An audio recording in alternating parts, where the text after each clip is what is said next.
Okay, let's break this thing down. So going back to the beginning here, we're in E flat standard tuning. Plini likes this tuning. Okay, it just gives a little more slack in the strings if you don't change your string gauge, and has a bit of like a darker sound because of that.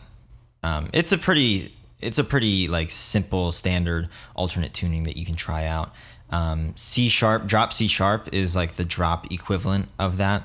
Again, you can think C sharp and D flat are the same, so drop D and then down an extra half step. I transposed the score to E standard just so that it's easier to read, so we aren't having to deal with all these flats. We're in the key of E minor, which is 1 sharp here. If we consider the tuning, we'd be in the key of E flat minor, which has 6 flats. So I'd rather, transpose everything up and see it simply on the score and then just change the tuning. And what you're hearing is not the same as what you're playing, but that's totally fine. That's something that's pretty normal actually for a lot of instruments in general. So, okay, we're at 150 BPM and we are starting out here on our 1 chord, our minor 1 chord in E minor. We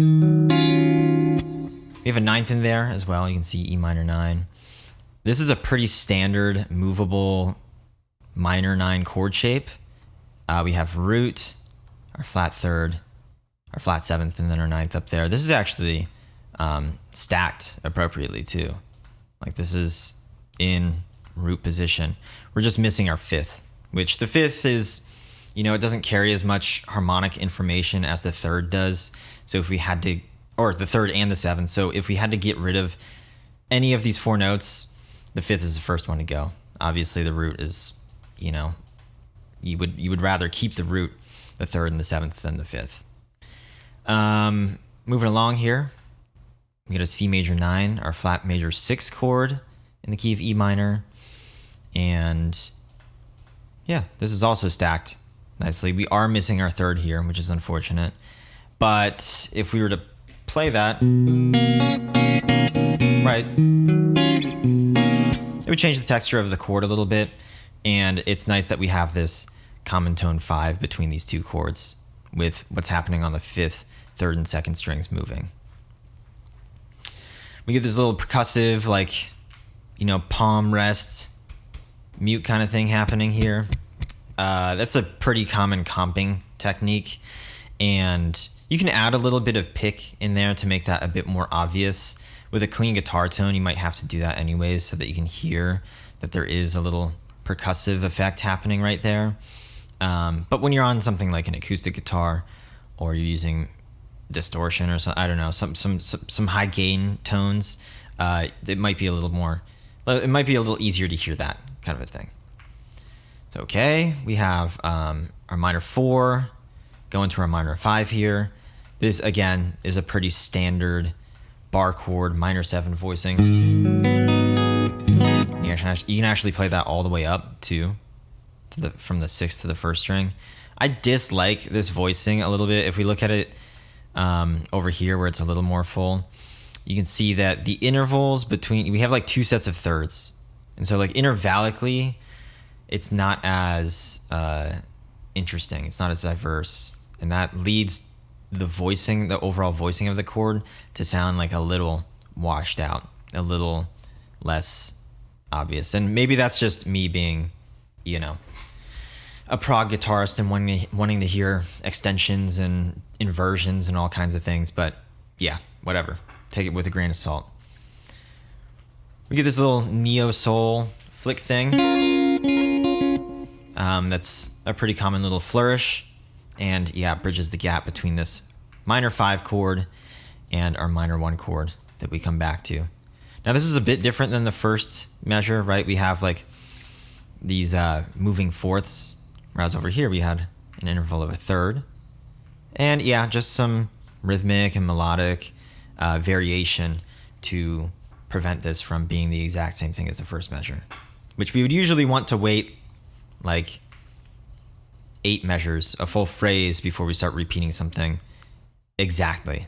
Especially since on guitar we have so many different techniques and ways that we can play things, and yeah, you might as well add diversity if you need it, if you want it. We're back to our flat major 6 chord, C major. We don't have our 9th up here. Should be our D. But we do have like this unison note, this fretted B and this open B, which I like seeing utilized a lot. It's something that's pretty unique to guitar, where you can play the same note several different ways with harmonics, right, and across different strings to get you different timbres and different sounds. And in a chord, it has a specific effect as well. Your fretted note and your open string, or your unison notes in general, are never going to be perfectly in tuned, and that can lead to a little bit of like, you know, the ever so slightest amount of dissonance between those two notes, enough to hear them as being unique notes, right? We get this percussion thing again. Did we see that before? Yeah. And then we're going to our minor 5 chord. We actually don't hit the root until later on. This is like we're anticipating the root note to happen early, and this chord actually happens a bit early to it, right? Not all of our chords are landing on the first of every measure, which I like to see. And yeah, if you're writing a riff, just, okay, get your 4 chords and then just start putting them in places that aren't on the first beat of the measure or the 3rd beat, right? Where it's pretty obvious. 1st beat, 4th beat here, right? Yeah, minor 5 chord. This is all standard stuff, diatonic to E, natural minor. Then we hit our dominant 5th chord, which is B7. We have our B from back here. And then what we have our flat 7 right here. This is our, oh yeah, sorry. We have a flat 13 here as well that we'll talk about. This is our flat 13, okay? And then here is our natural 3rd, all right, which we have in B major, our B major triad, or our B dominant 7th chord, right? So we have, again, root, flat 7th, natural 3rd, and then our flat 13th up here, okay? What a flat 13th is it's the 13th note of the B major scale flatted, which in this instance is normally G sharp, but we flatted that to, you know, it's really just, again, some kind of a neighboring tone, I guess, between the F sharp that we have in B minor 7 and the F sharp that we have in this E minor 9 chord. But yeah, it's a note that comes from the minor key of your root note. So B minor, like your flat 6. And yeah, it's a note that you can add in there. It's diatonic to E natural minor. But yeah, just an interesting kind of quality of chord there.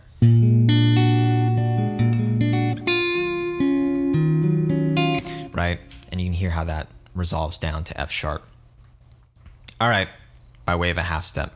I think I've talked about this before, but there's only 2 in any major or minor scale. There's only 2 half step motions that happen between like successive notes. For E minor, it's between B and C, okay, and F sharp and G. And so those are going to be like leading tones or good voice leading, notes you can use to add tension. That C is going to resolve down to B, which is found in our E minor chord, our 1 chord, and that F sharp is going to resolve up to G in our E minor chord. So yeah. All right, let's get back on track here. Our minor 1 again, flat major 3. This is very, very, again, very, very similar to what happened at the beginning, measures 1 through 3. Flat major 6, minor 4, minor 5. And then here is where, like, the tail end of this is where some really interesting stuff happens with the chord progression, okay? It took me a second to figure this one out too. Because if you look at the chord up here, we have these 2 flats, this natural, right? In E minor, we had F sharp, like we mentioned. Here we have an F natural. We have an E flat and a B flat here. And we can, you know, very easily analyze the chord. This is the same shape as we saw over here. So it's a minor 7 shape, just brought up 1 fret from B to C. Okay, and then likewise again, 2 frets to D. So it's a C minor 7 and a D minor 7, which aren't found in any mode parallel to E minor. So not really like discrete or obvious modal mixture here. But what we can do is we can think there's like a 2-step process here. So E minor is the relative minor of G major. Okay. And G minor over here is a parallel mode of G major. And that's kind of what's happening here. You can try that out. You can go like, you know, relative to parallel, parallel to relative modes, and pull some things in. Not, you know, not all of those movements are going to be created equally or sound that great. And yeah, again, just watch out for the voice leading and see kind of how that happens. But this relative to parallel thing is something that does happen occasionally. I've seen it a few other times, right? It's not like extremely, extremely rare or anything for progressive music. But yeah, that's pretty much what's happening here. So we have the minor 4 and the minor 5 from G minor, which again is a parallel mode of our relative major from E minor. Okay. And yeah, as a result of that, we get this B flat and this E flat, right? Which are not diatonic to E minor.